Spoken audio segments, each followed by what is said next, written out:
سورہ بقرہ آیت نمبر 28۔ اللہ تعالیٰ فرماتا ہے کیف تکفرون باللہ، تم اللہ کی بات کیوں نہیں مانتے؟ وکنتم امواتا، تم تو بے جان تھے، فاحیاکم، پھر تمہیں زندگی دی،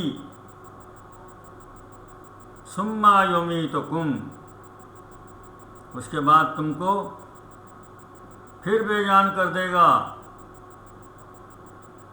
ثم یحییکم، اس کے بعد تمہیں زندہ کرے گا، ثم الیہ ترجعون، پھر تم اسی کے سامنے جاؤ۔ اللہ رب العزت نے اس آیت میں انسان کی تخلیق اور اس کے اینڈ کے 4 ادوار کا ذکر کیا ہے۔ پہلا تو یہ ہے کہ کنتم امواتا، تم بے جان تھے۔ یہ اس وقت کا ذکر ہے جب انسان اپنی ماں کے پیٹ میں رحم مادر میں تخلیق ہو رہا ہوتا ہے، لیکن باوجود اس کے جسم کے مکمل ہو جانے کے ابھی وہ زندہ نہیں ہوتا۔ زندگی ملنے میں اسے تقریباً 1.25 مہینہ یا 1.5 مہینہ لگتا ہے۔ اس بات کو بڑے اچھے طریقے پر آپ کی شریک حیات بتا سکتی ہے یا کوئی لیڈی ڈاکٹر ایکسپلین کر سکتی ہے۔ اس کے بعد پھر اللہ تعالیٰ ماں کے پیٹ میں انسان کو زندگی دیتا ہے اور وہ حرکت کرنے لگ جاتا ہے۔ ماں کو پتہ لگ جاتا ہے کہ کوئی ہے جو ہل جل رہا ہے۔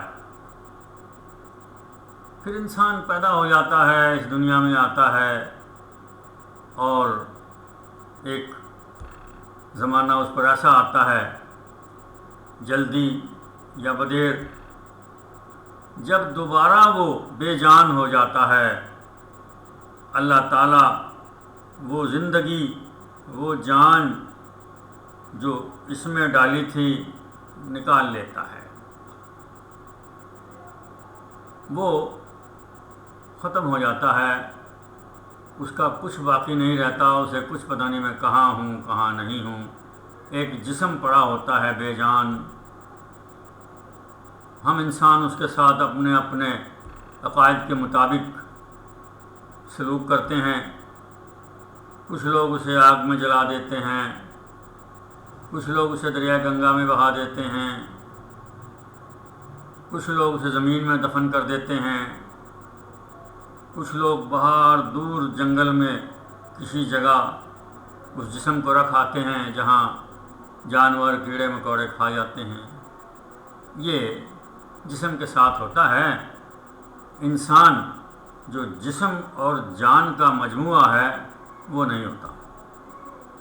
اس کے بعد اللہ تعالیٰ نے فرمایا کہ ہم تمہیں پھر زندہ کریں گے، یعنی یہ جسم دوبارہ تعمیر ہو جائے گا اور اس میں پھر زندگی ڈال دی جائے گی۔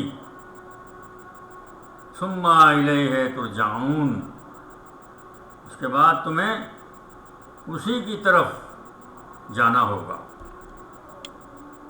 یہ روز قیامت کی بات ہے کہ اس وقت انسان زندہ ہو کر اپنے اللہ کے سامنے جا کھڑے ہوں گے۔ اس کا ذکر سورہ یاسین میں آپ کو ملتا ہے۔ وَنُفِخَ فِي الصُّورِ فَإِذَا هُم مِّنَ الْأَجْدَاثِ إِلَىٰ رَبِّهِمْ يَنْسِلُونَ قَالُوا يَا وَيْلَنَا مَنْ بَعَثَنَا مِن مَّرْقَدِنَا۔ ذرا سورہ یاسین کھول کے اس کو پڑھ لیجئے۔ نکتہ یہ ہے کہ پھر اللہ کے سامنے کیوں جائے گا؟ بھئی پہلے بے جان تھا، پھر اللہ نے جان ڈالی، پھر بے جان کر دیا، چلیے پھر زندہ کر دیا، اب اللہ کے سامنے جانے کا کیا مقصد ہے؟ جی ہاں، وہ حساب کتاب کا دن ہے۔ جن لوگوں کے ساتھ ہم اس دنیا میں زیادتی کر گئے تھے وہاں اس کا بدلہ دینا پڑے گا۔ جن لوگوں کا مال ہم کھا گئے وہ وہاں ادا کرنا پڑے گا۔ جو کچھ ہم نے عقائد پھیلائے جس کے سبب سے لوگ یا اللہ کے قریب ہو گئے یا اللہ سے دور ہو گئے، دونوں کا اجر، دونوں کا بدلہ وہاں ملے گا۔ تو اس آیت کو ذہن نشین کر لیں کہ کل اللہ رب العزت کے سامنے جا کر اپنے ایک ایک عمل کا جواب دہ ہونا پڑے گا، کوئی کسی خوش فہمی میں نہ رہے۔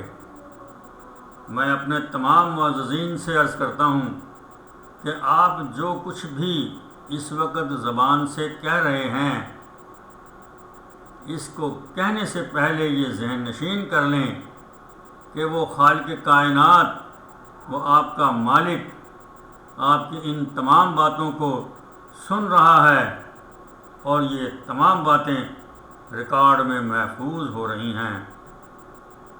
روز قیامت آپ کو سب سنائی جائیں گی، سب دکھائی جائیں گی۔